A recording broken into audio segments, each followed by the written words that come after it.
बहू और बेटी में भेदभाव। देवदत्त और देवयानी अपने बेटे कार्तिक की शादी स्नेहा से कर देते हैं और घर में बहू के आने से सभी बहुत खुश हैं। रूबी कार्तिक की छोटी बहन है जो अभी पढ़ाई कर रही है। अब वर्षों का सपना पूरा हुआ है। अब मुझे समय पर चाय मिल जाए करेगी। हाँ जी, सही कहते हो। अब पोते का मुंह भी हम जल्द ही देख लें, बस ऐसी भगवान से आशा है। पापा, क्या आपको अभी तक चाय वक्त पर नहीं मिलती थी? देखो, मेरे सिर के इस बोझ को बहू घर में आई नहीं कि इनको जलन भी होने लगी। पापा, मैंने सिर्फ ऐसे ही पूछा है। भाभी के आने से मैं भी खुश हूँ। मुझे क्यों जलन होगी? बदतमीज, पापा से जबान लड़ाती है। अभी मारूंगा एक थप्पड़। रूबी रोकर अपने कमरे में चली जाती है। स्नेहा अकेली किचन में खाना बना रही होती है कि तभी देवयानी बाहर से आ जाती है। तू हमेशा इन किताबों को लेकर ही बैठी रहती है। मेरी बहू घर में अकेले खाना बना रही है, तू उसकी मदद नहीं कर सकती है? माँ, मैंने अभी बर्तन साफ किए हैं। हाँ तो खाना कौन बनाएगा? माँ, मेरे एग्जाम है तो मैं पढ़ रही थी। इस घर की बहू को तूने नौकर समझा है क्या, जो वो तुम्हारा खाना बनाए? तेरी ये पढ़ाई बंद करवा कर ही रहूंगी, नहीं तो चुपचाप काम कर। तो तुम इसको अब स्कूल भेजती ही क्यों हो? तुम्हारी ही जिद थी कि रूबी को स्कूल भेजना है। मैं तो इतना चाहती थी कि थोड़ा बहुत पढ़ लेगी तो शादी हो जाएगी, लेकिन ये तो किताबों से ही चिपकी रहती है। तुम सही कह रही हो देवयानी। मैं पहले इसकी शादी करूंगा, नहीं तो इस घर में बहू नहीं रह पाएगी। रूबी को अपनी गलती समझ में नहीं आती है और वो रोकर कमरे में चली जाती है। रूबी का स्कूल पूरा हो जाता है और वो कॉलेज जाने की बात सबके सामने रखती है। पापा, मैंने 12th तो पास कर ली है, अब मुझे कॉलेज जाना है।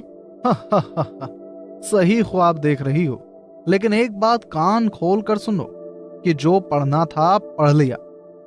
अब घर पर रहो और स्नेहा के काम में मदद करो। हाँ, मैं अकेले काम करते करते थक जाती हूँ। स्नेहा की मम्मी भी बोल रही थी कि कोई नौकरानी रख लो। भैया, मैं नौकरानी हूँ क्या? अच्छा, तो स्नेहा नौकरानी है क्या? मुझे कुछ नहीं, मुझे कॉलेज जाना है। तूने 4 किताबें क्या पढ़ ली? तू बड़ों से बात करने की तमीज ही भूल गई है। मैं अपने हक की बात कर रही हूँ और बड़े ही अपना फर्ज भूल चुके हैं। तेरी इतनी हिम्मत! कार्तिक रूबी को एक थप्पड़ मार देता है। रूबी रोकर छत पर चली जाती है। क्या कार्तिक, तुमने भी उस छोटी लड़की पर हाथ उठा दिया? इसकी जुबान ज्यादा चलने लगी थी और इसके लिए ये ठीक था। स्नेहा बेटा, लो, मैंने तुम्हारे लिए फल काट दिए हैं, आ जाओ जल्दी से खाकर खत्म करो। स्नेहा और बाकी सभी मिलकर मजे से फल खाते हैं। देवयानी बाजार से शॉपिंग करके आती है और कार्तिक और स्नेहा को आवाज लगाती है। रूबी भी नीचे आती है। कार्तिक बेटा, देखो ये शर्ट मैं तुम्हारे लिए लाई हूँ, अच्छी है ना?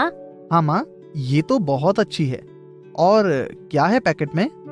तेरे लिए स्वेटर भी लाई हूँ। मेरी प्यारी माँ, लव यू माँ, थैंक यू।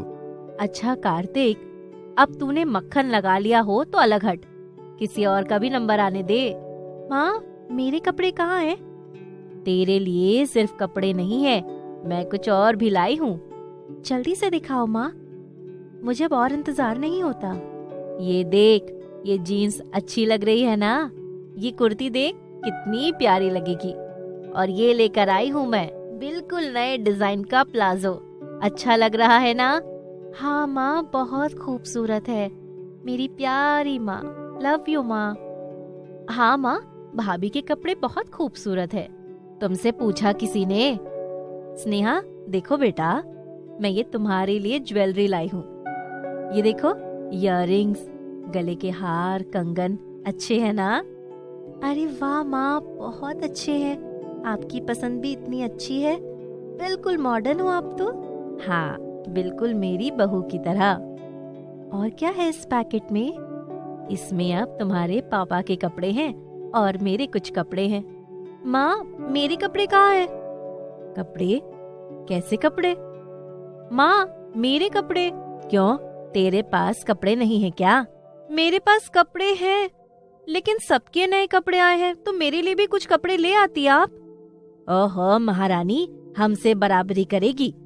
यहाँ नहीं है तेरे लिए कुछ कपड़े वपड़े, चल भाग यहाँ से। रूबी रोकर वहाँ से चली जाती है और कुछ दिनों तक यूं ही काम करती है। रूबी को समझ नहीं आता कि ये उसके साथ क्या हो रहा है और क्यों हो रहा है। रूबी की पढ़ाई छूट चुकी है और वो अब घर में ही नौकरानी बनकर रहती है। एक दिन रूबी अपनी माँ के पास आती है। माँ, आपने मुझे पैदा तो किया है ना? मैंने ही पैदा किया है तुझे, इसीलिए तो पछताती हूँ कि मैंने क्यों किया। आप भाभी को इतना प्यार करते हो, लेकिन मुझे क्यों नहीं करते? तेरी भाभी ही इस घर में चिराग जलाएगी, उससे ही हमारा वंश चलेगा, इसीलिए हम उसे प्यार करते हैं। तेरा क्या है, तू तो दूसरे के घर चली जाएगी। रूबी ये भेदभाव झेलकर आज भी रो रही है। समाप्त। उड़ती चुड़ैल। लाइब्रेरी के अंदर का दृश्य। तीसरे तल पर किताबों की रैक में शालिनी कुछ पुस्तकें ढूंढ रही थी। शालिनी के हाथ में पहले से ही 2 किताबें थीं और पीठ पर एक बैग लटका हुआ था। शालिनी किताब को देखकर चौंकते हुए ये क्या है? किताब को शेल्फ से बाहर निकालते हुए, किताब को भी कोई इस तरह रस्सियों से बांध कर रखता है क्या? शालिनी उस किताब पर जमी धूल को झाड़कर उसकी रस्सियां खोलने के लिए वहीं बैठ जाती है। रस्सियां खोलते ही उससे लिपटे कपड़े में एक पत्र छिपा हुआ था। शालिनी उस पत्र को खोलकर पढ़ते हुए, जिस भी व्यक्ति की ये किताब मिले वो इस किताब को खोलकर पढ़ने की गलती ना करे, क्योंकि ये किताब एक शापित किताब है। इसे पढ़ने वाला व्यक्ति जिंदा नहीं रहता है। शालिनी उस पत्र को अपनी एक किताब में रख लेती है। क्या बकवास लेटर है? ऐसा भी कोई होता है क्या कि कोई किताब को पढ़े और उसकी मृत्यु हो जाए?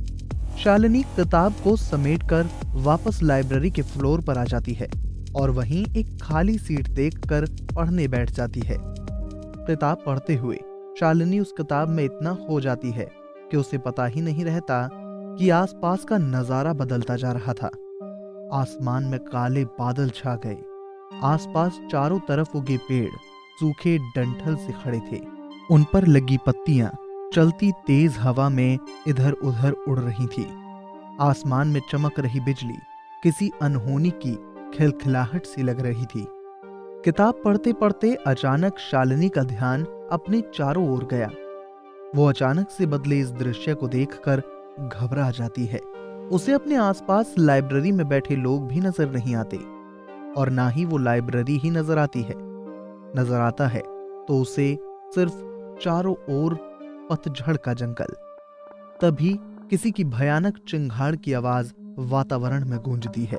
शालिनी आवाज की दिशा में अपना सिर घुमाकर देखती है तो उसे अपनी ओर हवा में आती हुई एक चुड़ैल दिखाई देती है, जिसके लंबे लंबे दांत बाहर की तरफ निकले और बाल बिखरे होते हैं।